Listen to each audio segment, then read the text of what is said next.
Hello दोस्तों, स्वागत है आप सभी का हमारे YouTube चैनल पर। आज की वीडियो में हम डीएलएड प्रथम सेमेस्टर के शिक्षण अधिगम के सिद्धांत विषय के कुछ महत्वपूर्ण अतिलघुत्तरीय प्रश्न आपको समझाने वाले हैं, तो वीडियो को लास्ट तक जरूर देखना। अगर आप इस चैनल पर नए हैं तो प्लीज़ चैनल को सब्सक्राइब करें और साथ में नोटिफिकेशन ऑन करें, जिससे हमारे चैनल की सभी वीडियोज़ का नोटिफिकेशन आप तक आसानी से पहुँच सके। चलिए वीडियो को अब हम शुरू करते हैं। शिक्षण प्रविधियाँ क्या हैं? एक कुशल शिक्षक हेतु शिक्षण प्रविधियों का ज्ञान होना आवश्यक है। शिक्षण प्रविधियों के द्वारा बालक को प्रभावी ढंग से शिक्षण कार्य कराया जा सकता है। शिक्षण प्रविधि शैक्षणिक क्रियाओं के संचालन का एक विशिष्ट अंग है। नेक्स्ट देखते हैं, शिक्षण के किस सूत्र के अंतर्गत पहले किसी तथ्य अथवा विषय की पूर्ण जानकारी अल्प रूप में दी जाती है, फिर उसके एक एक अंश की जानकारी दी जाती है पूर्ण से अंश की ओर। बच्चा जो पहले से जानता है उसको आधार बनाकर उन बातों को बताया जाना जो वे नहीं जानते कहलाता है ज्ञात से अज्ञात की ओर। राष्ट्रीय शिक्षा नीति किस वर्ष बनी? राष्ट्रीय शिक्षा नीति 1986 में बनी। उपचारात्मक शिक्षण किस प्रकार के बालकों के लिए उपयोगी है? शैक्षिक रूप से पिछड़े बालकों के लिए उपचारात्मक शिक्षण उपयोगी होता है। किस शिक्षण सूत्र के द्वारा वस्तु या संदर्भ की जानकारी सूक्ष्मता की ओर दी जाती है? स्थूल से सूक्ष्म की ओर शिक्षण सूत्र के द्वारा वस्तु या संदर्भ की जानकारी दी जाती है। किस उद्यान में बालक पौधे, पाठशाला, बगीचा तथा शिक्षक माली होता है? किस उद्यान में बालक पौधे, पाठशाला, बगीचा और शिक्षक माली होता है? यह कथन किसने व्यक्त किया? यह कथन फ्रोबेल का है। भाषा शिक्षण की मुख्य दक्षताएं कौन कौन सी हैं? सुनना, बोलना, पढ़ना और लिखना। शिक्षण से क्या तात्पर्य है? शिक्षण का अर्थ स्पष्ट कीजिए। शिक्षण का संक्षेप में अर्थ है ज्ञान प्रदान करना। शिक्षक शिक्षण द्वारा छात्रों को ज्ञान प्रदान करता है जिससे छात्रों का सर्वांगीण विकास होता है। शिक्षण को त्रिमुखी प्रक्रिया क्यों कहा जाता है? शिक्षण को त्रिमुखी प्रक्रिया इसलिए कहा जाता है क्योंकि शिक्षण के अंतर्गत 3 बिंदु आते हैं जो इस प्रकार हैं: शिक्षक, शिक्षार्थी और पाठ्यक्रम। शिक्षण को त्रिमुखी प्रक्रिया इसलिए कहा जाता है क्योंकि शिक्षण के अंतर्गत 3 बिंदु आते हैं जो इस प्रकार हैं: शिक्षक, शिक्षार्थी और पाठ्यक्रम। चलिए आगे देखते हैं। यह कथन किसका है? ज्ञान किसी देश के सुख व समृद्धि का आधार है। यह कथन जॉर्ज वाशिंगटन का है। संप्रेषण के प्रमुख घटकों के नाम उल्लेख कीजिए। प्रेषक, संदेश और ग्राही। शिक्षण में अभिप्रेरणा का सिद्धांत से क्या आशय है?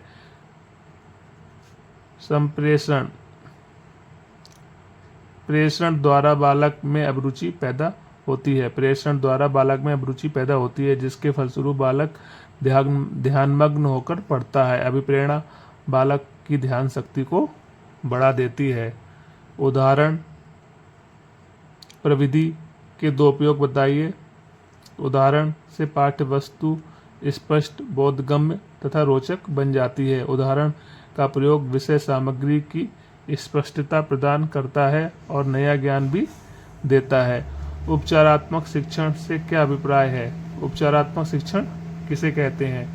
उपचारात्मक शिक्षण उस शिक्षण को कहा जाता है जिसके माध्यम से छात्रों की शिक्षा संबंधी त्रुटियों को दूर किया जाता है और छात्रों की कमजोरियों का पता लगाकर उसके सीखने में आ रहे बाधक तत्वों को दूर किया जाता है।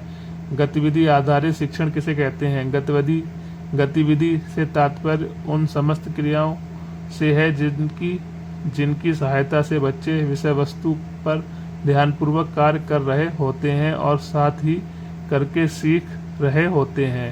शिक्षण अधिगम सामग्री से क्या अभिप्राय है? शिक्षण अधिगम सामग्री से आशय उस सामग्री से है जिनका प्रयोग बालकों की ज्ञानेंद्रियों को अभिप्रेरित करने के लिए किया जाता है। कहानी कथन प्रविधि से क्या उद्देश्य है? कहानी कथन एक प्रविधि है, इसका उपयोग छात्रों की कल्पना शक्ति का विकास करने के लिए किया जाता है।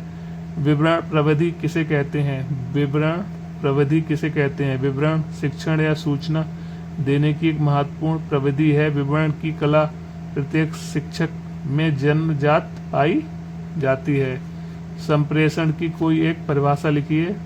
संप्रेषण दो व्यक्तियों के मध्य में बातचीत करने का माध्यम है। दो व्यक्तियों के मध्य भावों, विचारों तथा अन्य तथ्यों का आदान प्रदान संप्रेषण कहलाता है। चलिए आगे समझते हैं। संप्रेषण के कितने घटक हैं, नाम लिखिए। संप्रेषण के प्रमुख 3 घटक होते हैं, प्रेषक, संदेश और ग्राही। जो संदेश भेजता है उसको कहते हैं प्रेषक, और जो संदेश भेजा जाता है उसको बोलते हैं संदेश, और जो संदेश को सुनता है उसको बोलते हैं ग्राही।